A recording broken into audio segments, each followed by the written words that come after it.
نحمده ونصلي على رسوله الكريم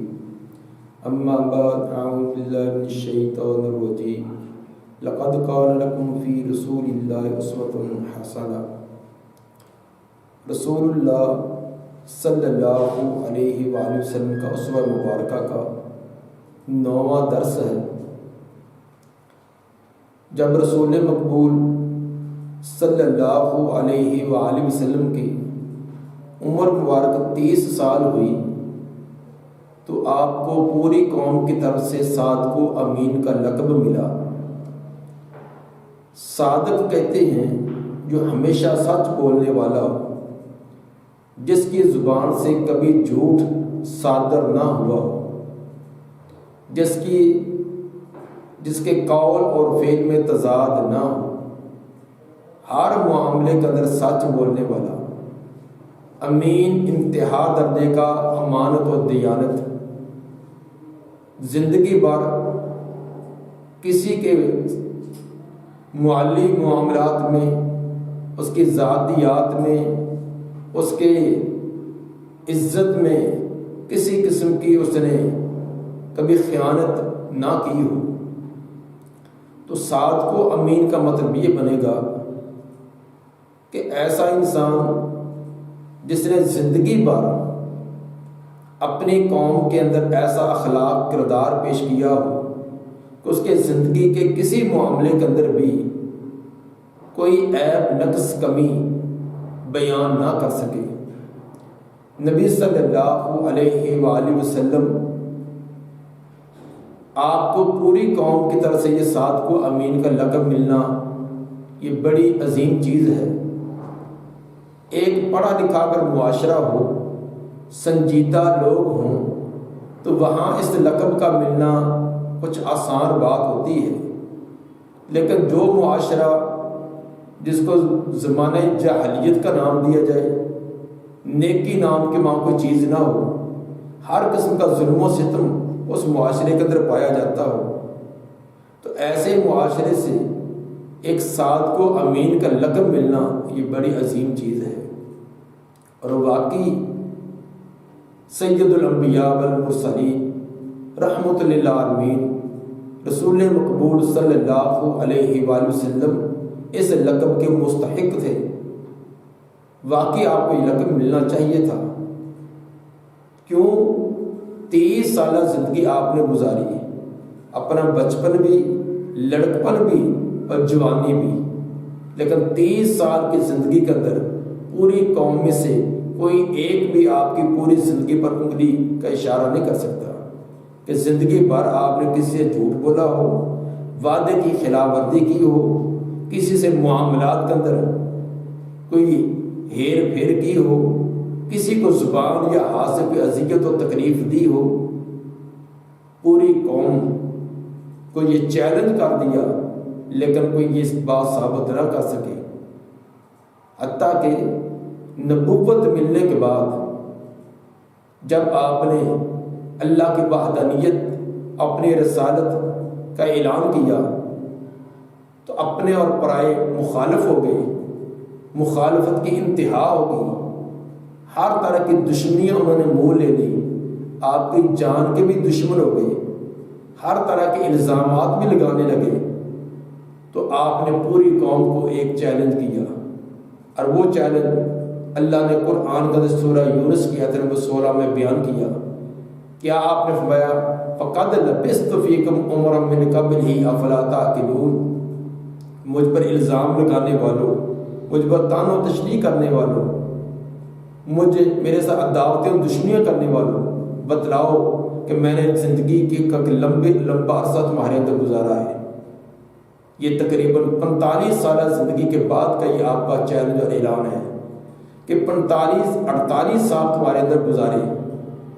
فقد لبثت فیکم عمرا، ایک لمبی عمر تمہارے اندر گزاری، میری پوری زندگی میں کوئی انگلی کا اشارہ کر کے بتلائے کہ آج تک کسی سے ایک وعدے کی خلاف ورزی، کسی سے آج تک کسی قسم کا جھوٹ،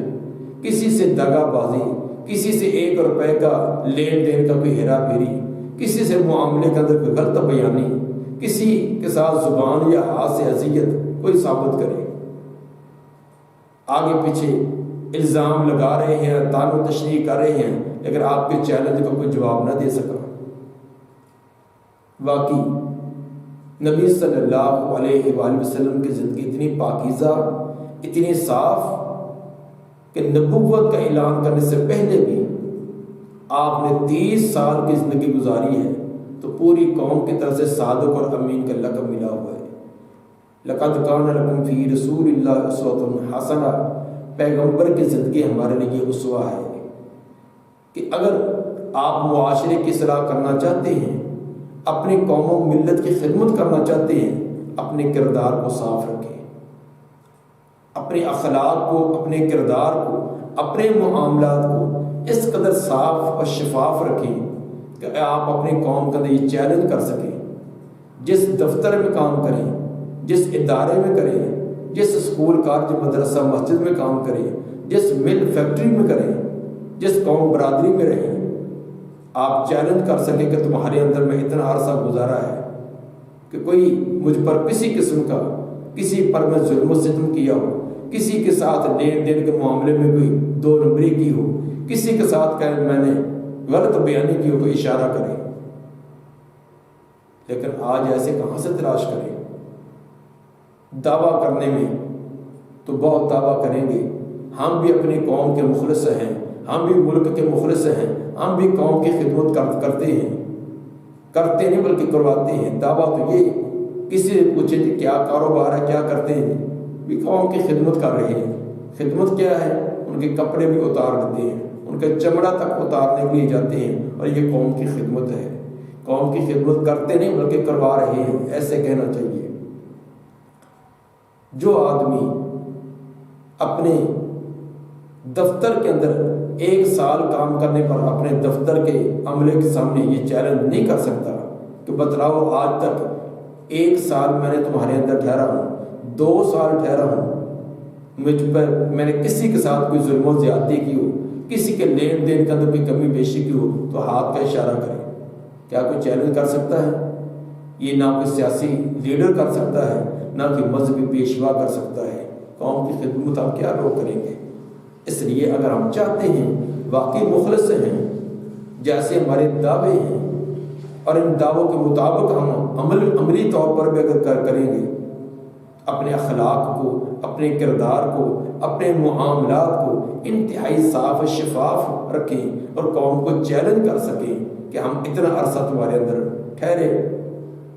کوئی MP اے، کوئی MNA، کوئی کونسلر، کوئی استاد، کوئی ٹیچر کہ یہ دعویٰ کرے، اور تو اور کوئی استاد کھڑا ہو کر یہ دعویٰ کرے اپنے بچوں کے سامنے، اپنے اسٹوڈنٹوں کے سامنے کہ میں تمہارے اندر 2 سال 3 سال تمہارے اندر گزارے ہیں، کسی بچے پر میں نے ظلم و زیادتی کی ہو، کسی عملے پر، سٹاف کے کسی فرد پر۔ یہ ہمارا پڑھا لکھا طبقہ جو تعلیم و تعلم کے ساتھ تعلق رکھنے والا، اگر وہ یہ نہیں چیلنج کر سکتے تو باقیوں کس سے کیا امید رکھ سکتے ہیں؟ جو قوم کے مربی ہیں، اگر ان کے اخلاق اور کردار اس قدر نہیں وہ چیلنج کر سکیں، لیکن ہمارے اسکولوں کالجوں میں، ہمارے مدارس میں، ہمارے دیگر تعلیمی اداروں میں، دوسرے اداروں کی تو بات چھوڑیں، جو روحانیت کی آبیاری کے دعویٰ کرتے ہیں، ان کے اخلاق اور کردار، ان کے آپس میں معاملات، اپنے متعلقہ افراد کے ساتھ کیسے معاملات ہیں، یہ بھی انتہائی ناگفتہ بے بات ہے۔ کیسے کیسے روزانہ ہمیں سننے میں یہ واقعات آتے ہیں، اخبارات اور ٹی وی پر کیسے کیسے واقعات، اور خود آنکھوں سے ہم دیکھ رہے ہیں۔ اس لیے قوم کے مخلص بننے کے لیے، قوم کے لیے کام کرنے کے لیے، اس کے لیے محنت، مشقت سب کچھ برداشت کرنا پڑے گا، اور قوم کو کچھ دینا ہے تو قوم کے لیے وقت بھی صرف کرنا پڑے گا، اپنی صلاحیتیں بھی صرف کرنی پڑے گی، اور اس کے اندر صبر و برداشت بھی کرنا پڑے گا۔ نبی صلی اللہ علیہ وآلہ وسلم کا اسوہ کہ ایسا بہترین صاف شفاف اخلاق اور کردار پیش کرے کہ قوم کو چیلنج کر سکے کہ میں تمہارے اندر اثر ٹھہرا ہوں، اور قوم بھی اگرچہ انتہا درجے کے گئے گزرے لوگ ہوں، پھر بھی وہ صادق و امین جیسا لقب اور انتہائی سچا اور امانت دیار کرنے کے لیے تیار ہوں۔ اللہ تعالیٰ سے دعا ہے کہ ہمیں نبی صلی اللہ علیہ وسلم کے اسوہ کے مطابق عمل کرنے کی توفیق عطا فرمائے۔ سبحان ربک رب العزت عما یصفون والسلام علی المرسلین والحمد للہ رب العالمین۔